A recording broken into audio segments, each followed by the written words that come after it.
Hello world! On Just Jared News, Aaron Taylor Johnson is celebrating his wife Sam's birthday.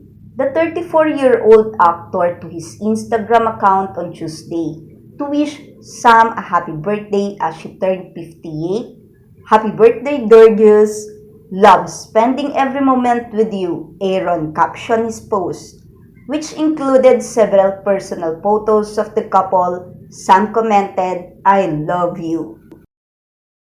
The couple met back in 2008 when Sam directed Aaron in the movie Nowhere Boy about the life of a young John Lennon. They got engaged in 2009 and welcomed daughter Wilda in 2010 and daughter Romy in 2012. She also two older daughters from her previous marriage. Aaron and Sam have been married since 2012. Belated happy birthday, Sam. Great day to all. Always like, comment, share, and subscribe on my channel. Thank you.